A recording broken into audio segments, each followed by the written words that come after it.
Hala, kadami nang nakuha oh. Ang daming na-trap na mga ano guys oh. Ang tawag dyan na insekto. Mga insekto yan guys. Ayan oh. At least nabawasan naman sila.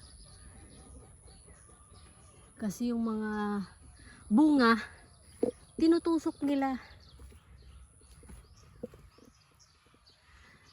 So ito, as usual, magbibigay ako ng update sa inyo guys about sa tanim namin dito sa garden.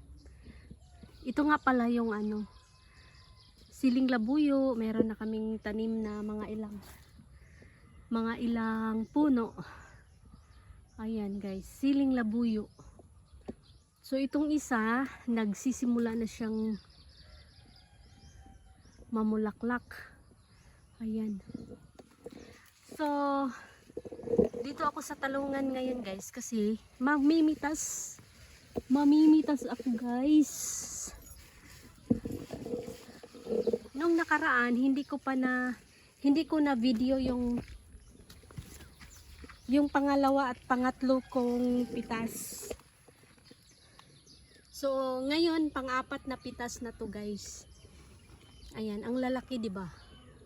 Ang lalaki ng bunga at matitibay yung mga puno ng talong. At maraming bulaklak sa ngayon. Ayan guys. Oh, ito. Maraming bulaklak. At may binili rin kami dito na ano, yung pangdikit ng mga insekto. Ayan, so far marami siyang na-trap. Medyo may mga pino na insekto. Ayan. At dito rin oh.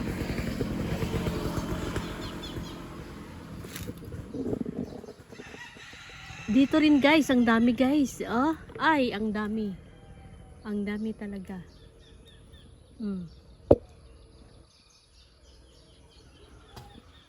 Ang daming na-trap.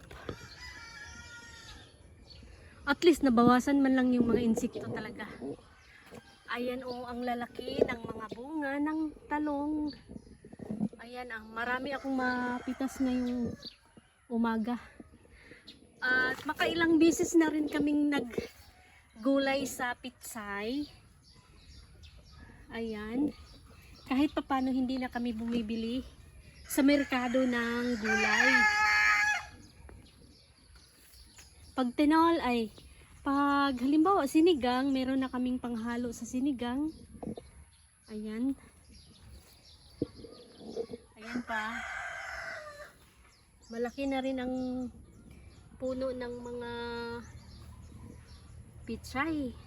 So ang technique dito guys, hindi namin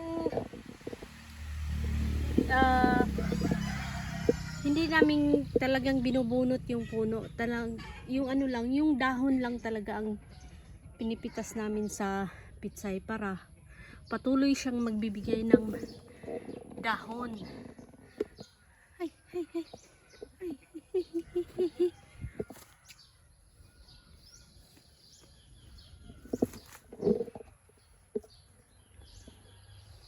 At meron pala akong ipapakita sa inyo na bago to guys.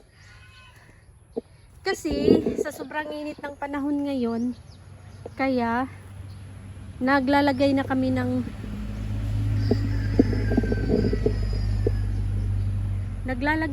ng net dyan sa tanim namin na kamatis. Kasi sa sobrang init guys, medyo naapektuhan yung kamatis, yung tubo ng kamatis. Sayang, nagbunga naman na siya. Dapat maagapan no, kasi pag tuloy-tuloy yung init sa araw-araw, delikado. Sayang yung tanim na kamatis. At dito naman tayo sa ano guys, sa ampalaya. Ayan. Dito sa may ampalaya namin guys, meron na kaming maraming napipitas dito na mga nagulay na namin, no? Nakain na namin yung ayan. Marami na siyang naibigay na bunga at nag-enjoy na rin kami sa putahi, sa recipe na may ampalaya. Ayan, hindi lang ampalaya na may itlog, kung hindi yung din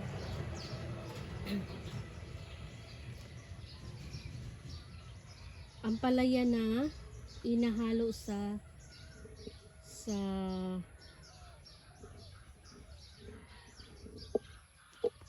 paksiw.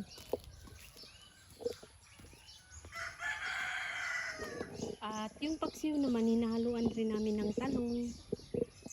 Yun.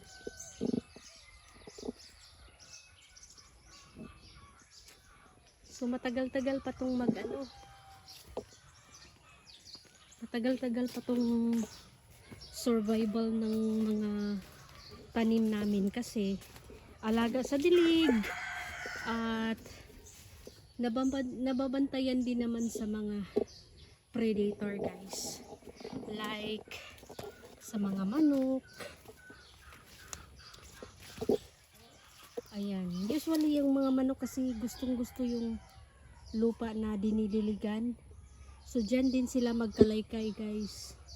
So ito namang namin, may bulaklak na yung kalabasa.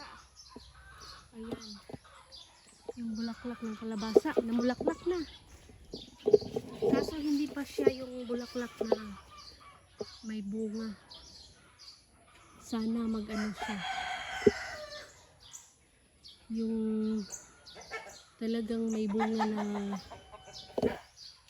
na kalabasa.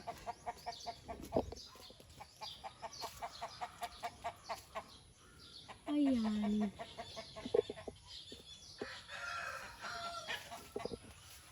Araw-araw din akong nagpapausok din sa aming taniman, no? Sa aming garden. Pinapausukan ng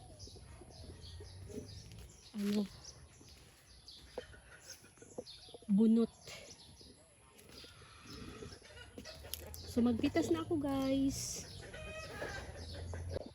Guys, ipapakita ko sa inyo yung bunga ng kamatis. Ayan guys.